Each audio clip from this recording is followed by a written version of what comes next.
A pro-democracy and non-governmental organization, Human Rights Writers Nigeria, says President Buhari's re-election declaration is illegal because his intent to run was declared through someone else instead of himself. According to the group, the president must speak directly to the citizens to inform them of his intention to seek their renewal of mandates during the presidential elections in 2019. Joining us now in the studio is a public affairs analyst, Seye Oyetade, to give more perspective on this issue. Good to have you here. Thank you very much for having me. So let's begin with this now. How would you react to the statement credited to the Human Rights Organization regarding the president's, declaration? Well, I don't want to react. I just want to respond. All right. It is right to run, and whether it declares by proxy or by himself, I don't think it's a big issue. Looking at the president, looking at his antecedents, I think he's fit to run as far as I'm concerned. Really? With all the, different scenarios that has been tied to his rule, where we had him away for 4 months and some have said he isn't capable to run? Well, who determines the capability of the president to run is himself and his doctors. And right now the president is working, he's talking, and I think he's just fit to run if he wants to run. But then the report now, the position of this human rights group now sounds a bit interesting and novel in our own part of the world. Okay.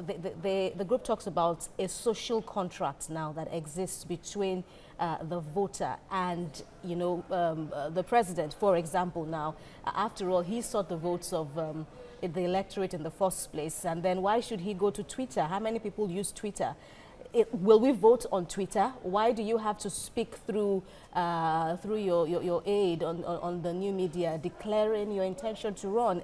Won't that just be, a wonderful thing to happen in our own climb here, where, politicians learn to perhaps take the voters a bit more seriously and address them eye to eye through the cameras, for example?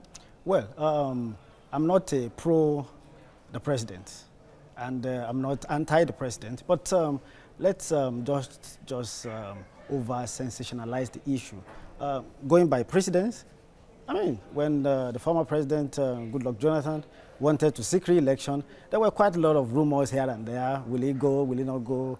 When General Obasanjo wanted to, there were quite a lot of rumors. So let's not make a mountain out of this. Well, the president, I know him, going by his antecedents, he will speak to the people at the right time when he wants to speak to the people. But, it's allowed to, for the rumor mills to manufacture things. And let's wait for the president. In a couple of days, he will substantiate this. But what are your thoughts generally on his intention to run? As far as I'm concerned, the president is fit to run. Whether he wins or he does not win, that's dependent on the electorate. But as far as does he have a right to run is concerned, he has a right to run. And it's not done very badly. He has not done very, very badly. We just wanted, he came in riding on quite a lot of hopes and expectations and all of that. And the government has not lived up to the expectation of the people. But in terms of scoring them, I don't think this government has scored zero. They may have 30, 40%, but they have not scored zero. So in what areas are you looking at and where they've performed? Well, in terms of, if you look at their combative efforts at clamping down on insurgency, I think we have a big of relief. And then the Chibok girls returned under this regime. It's a big of relief. The Dapchi girls and of course the Chibok girls. So it's a relief. But just like I said initially, that they have not scored 100% does not mean we should write them off.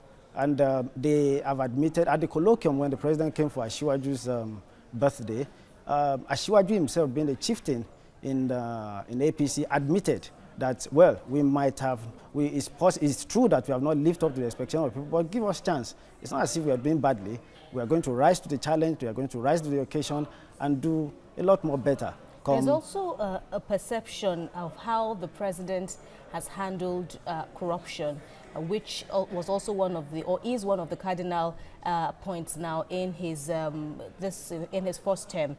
Many have said, or in his defense, many have said corruption is fighting back. But then there has been the perception of the president treating with kid gloves now aides under his watch now, him claiming ignorance or him, you know, condoning major acts of corruption even from within his cabinet. Won't that also be a means of assessment? Well, the good thing is that people are talking, the presidency is listening, and I think it's a good way to start.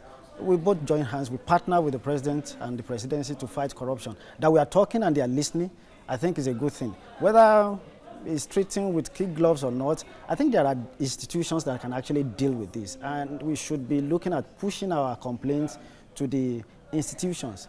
There's the EFCC, you can write petitions to the EFCC, there's the ICPC, there's the Professor Seye committee. I think Nigerians should stop over-sensationalizing issues. We should actually engage, and I think people are, you know, we have the protection of the law to actually take matters to court. Individual candidates can actually go to court and challenge so many things. So instead of just attacking the president every day, he has a responsibility, sure, we are not taking that away from him, but we should applaud the regime for listening to us, that they are not acting. She's not a minus, it's not a bad situation. That we are talking about it, we are seeing it and talking about it, we have that freedom of speech. I think we should leverage on that and expect better days to come in terms of fighting corruption. So you believe solely that this government has a lot in store for the people in the next 4 years? If I think so, because they are hearing, they are listening, and they are talking. And whether being biased for them or against them, judging from what the chieftains are saying right now, they are hearing the people, they are listening to them, and they know that it's not going to be a free ride come 2019 preparation for elections. But are you not bothered, you know, about, you know, the seeming wranglings within the ruling party, how that perhaps could, you know, change the tide of things for the party, especially for the aspirant or candidates now, Buhari, come 2019? Well, it's a good thing for democracy. In what sense? Well, there are wranglings within the party. Some are fighting for democracy, internal democracy to take place. No imposition of candidate, no imposition of chairman. And it's not as if the opposition parties, or let me say PDP and the other parties, are having a wonderful time too. They're having issues. So it's good for our democracy. There's a lot going on behind the scene within the parties to really throw up the best of them all. And again, for the first time, they are afraid of the people. The people will surely decide who wins in 2019. All right, thank you very much, Seye Oyetade, for your contributions on TVC News Hour.